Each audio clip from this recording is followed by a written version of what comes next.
Nothing in this recording is intended as investment advice, and the people in this recording may hold positions in the companies they talk about. Do not make any investment based solely on a tip or recommendation. Please do your own research.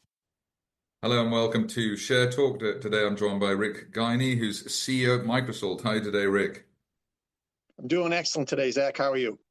Interesting autumn or fall, as you would say, on your side of the Atlantic, in the sense that MicroSalt shares sort of fell into October, and you assured the market you're going to have lots of bulk orders. The market was not necessarily believing you, but they came through, and now you bounce back up again. Is this going to be a new and sustained period of prosperity for MicroSalt? Absolutely, Zach. You know, the sales cycle we're in, it's a longer sales cycle than most consumer products, but our customers are solid. They're the world's largest food companies, and when the volume starts, the volume starts. And we crossed that threshold happily. And our product research and development is continuing to make products better. So we are extremely excited about our future now that the gates have opened. Right, you've got a £40 million market cap at the moment, and maybe you can correct me if my research is wrong, but I don't know any micro cap bulk food companies. They all tend to be in their billions. Is that the kind of upside that you're going to try and achieve? I mean, obviously not just in salt, maybe in other areas as well. Well, you know, we do focus on low sodium salt, Zach, but the ingredient world is a big world, as you mentioned, and it's a global market. The low sodium market for us is a global one. Low sodium issues occur everywhere in the world. It doesn't matter where you live, you're probably ingesting too much sodium. And so we're happy with our low sodium existence right now. The market currently is right around $5.5 billion. So there's plenty of upside for us within the salt category. And just to remind people not familiar, I mean, do you have IP on what you do? But how does that work? Yes, we do. We have a patented process. We have a number of patented processes, I should say, that allow us to create a low sodium salt. And the thing of it is, Zach, is that we're not other chemicals. We're salt. So our product tastes like salt and it performs like salt because it is salt. However, our process allows us to get there with about half the sodium that you would get with traditional salt. So that allows us to deliver a full flavor food that tastes the way it's supposed to taste with less sodium. Some of the other alternatives that the food industry has had to rely on prior to MicroSalt mostly are potassium chloride products, and potassium chloride has its own strong flavor, which caused ingredient companies to introduce flavoring agents to mask that flavor, and you basically, you know, you've gone from a clean label product to a not clean label product because now you're introducing flavoring, masking flavors, and all kinds of other things that come along with that. So MicroSalt is indeed a new technology in the food business, and we're really excited about where it's going and how we can help people's health. This is the whole thing, Zach. We make people healthier by allowing them to eat the foods they like with less sodium. Right, and in terms of the market and everything else, is there much evangelical work on your part to convince counterparties or potential partners that about the merits of the product, or is it just you having to market and just getting your message out in terms of knocking on doors in the sense that everyone would say yes to you if they knew about it? Well, in the world. Not everyone says yes all the time. So yeah, we do have to work a little bit with our sales presentations. Everybody across the globe will agree that sodium is an issue. However, getting them to change formulas that may have been in their family business for hundreds of years, or may have been in the production plant for 35 years, it's a little bit of a bumpy road for some people.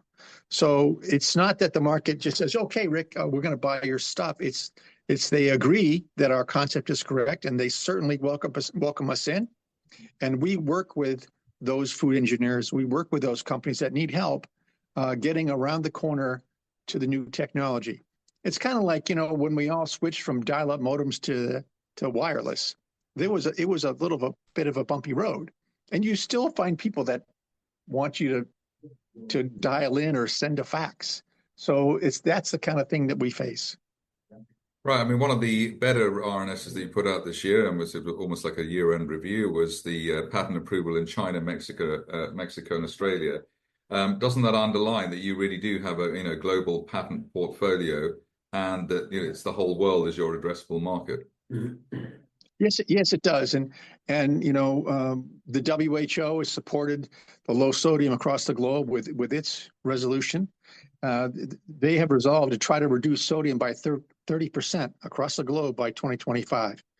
So it's a big problem, and governments and consumers everywhere are looking for solutions, but they don't want their food to taste bad. That's the thing. Food has to taste good. And if let's say you've been prescribed a low sodium diet by your doctor, what do you really do? I mean, how do you stay in a low sodium diet unless your food tastes good? It's very difficult. So we're here to help everybody get over that hump. The major food processors can make their snack foods or their prepared meals or whatever they might be doing with lower sodium and have it taste the same. And when you're at home, you can use MicroSalt, shake it on your salad, put it on your steak, whatever it might be. It's going to taste the same, but you're going to have 50% less sodium. Right. I talked about the share price rebounding since October, which is obviously a great thing to happen. But obviously, investors these days, they're looking at dollars and cents and pounds and pennies. What is the land on that? Are you going to be sort of delivering a sort of hockey stick type jump in revenue? What's the outlook there?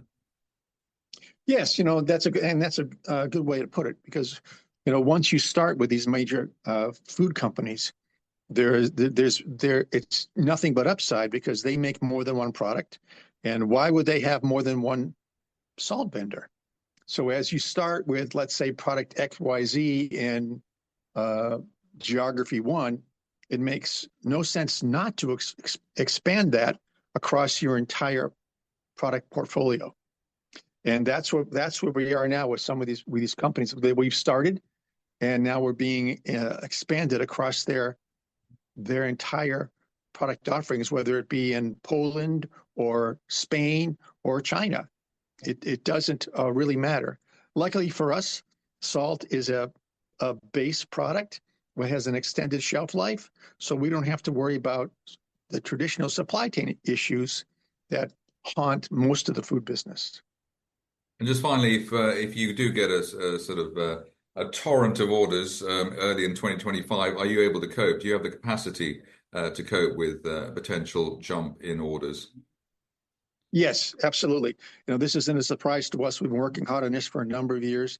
So we have embedded in our business plan current capacity that will get us through 2025 and 2026 and well into 2027. And our product, part of its brilliance is it's a simple product for us to replicate.